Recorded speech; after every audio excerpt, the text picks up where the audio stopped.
আমরা যোগ্য বলে বুকের মধ্যে সাঁটিয়ে নিয়ে তৃণমূলের নেতারা ঘুরে বেড়াচ্ছে।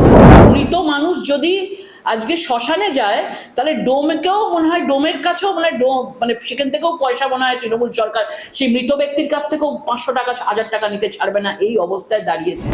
নমস্কার সকলকে। আপনারা দেখছেন যে গত 4-5 দিন ধরে সারা বাংলা জুড়ে এসএসসির স্ক্যাম, তো মানে পশ্চিমবাংলা মানেই তৃণমূলের সরকার মানেই স্ক্যামের রাজ্য হয়ে গেছে। এবং নতুন স্ক্যাম, ঐতিহাসিক একটা স্ক্যাম এসএসসি, এবং 26,000 পরিবারের চাকরি চলে গেছে। আমি পরিবার কথাটা বলছি কেননা একটা পরিবারের ওপর, একটা ছেলে বা মেয়ের ওপরে তার সঙ্গে অন্তত 8 থেকে 10 জন তার উপর নির্ভরশীল থাকে। তো 26,000 পরিবারকে রীতিমতো ডাইরেক্টলি ইনডাইরেক্টলি হত্যা করেছে মমতা বন্দ্যোপাধ্যায়ের সরকার।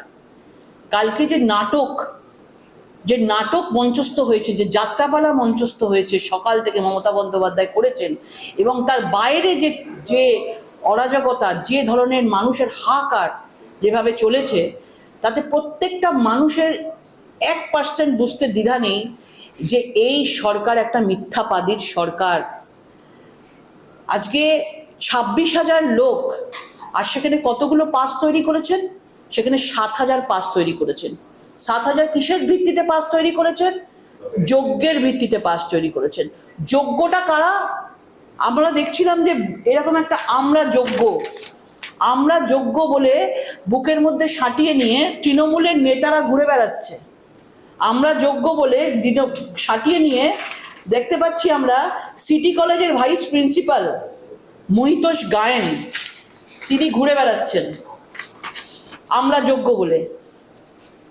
তারপর দেখছি আমরা নদিয়ার তৃণমূল নেতা সাধন দে, এই লাল চুল কানে দুল, তিনি ঘুরে বেড়াচ্ছেন।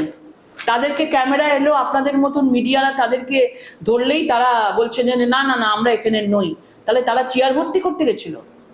মানে যারা আসল লোক আছে তাদেরকে ঢুকতে দেওয়া হয়নি, তারা বাইরে ছিল।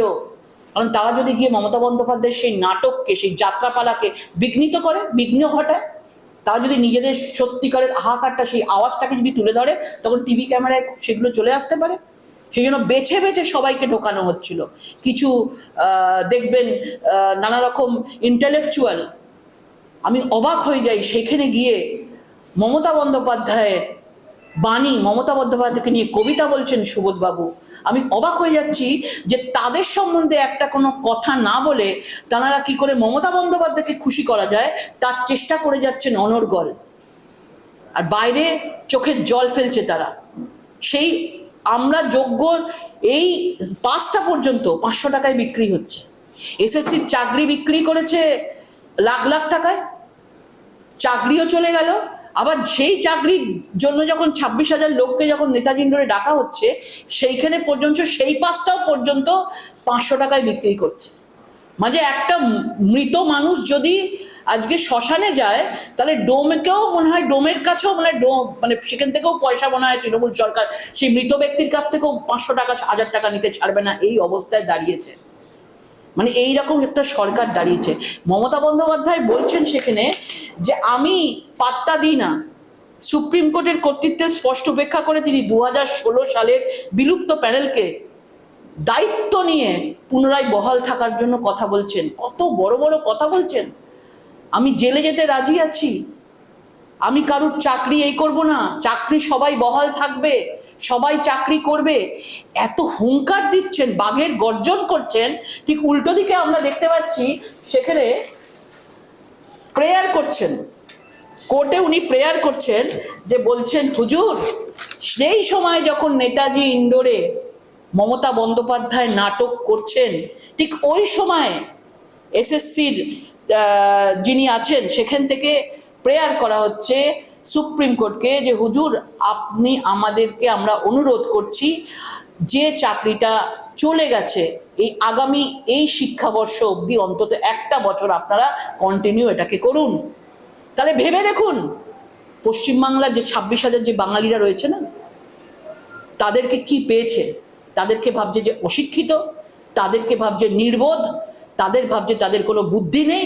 মানে বাঙালি বাঙালি করে চিৎকার করা এই পার্টি 26,000 বাঙালিকে এইভাবে বোকা বানাচ্ছে। তারা ভাবছে এই জিনিস কেউ পড়তে জানে না, এই ইংরেজিটা কেউ পড়তে জানে না। তারা সুপ্রিম কোর্টে যদি গিয়ে আজকে এই প্রেয়ারটা যে করেছে, এই প্রেয়ারের কাগজটা তাদের কাছে আসবে না। আমরা কিসের জন্য আছি? আমরা তাদের জন্য আছি যেটা বলার, যে এই যে হুঙ্কারটা দেখিয়েছে না, সেটা পুরো যাত্রাপালা ছিল, সেটা নাটক ছিল। আজকে নিজেরা চুরি করছে আর বলছে তৃণমূল বলছে বিজেপির কথা বলছে। নিজের ক্যাবিনেট থেকে টাকা নিয়ে তাদেরকে চাকরি দেওয়া হলো, নিজেরা চুরি করলো, আর দোষ দিচ্ছে অপোজিশনকে। আজকে যদি বিজেপি, আজকে কোনো পার্টি না থাকতো,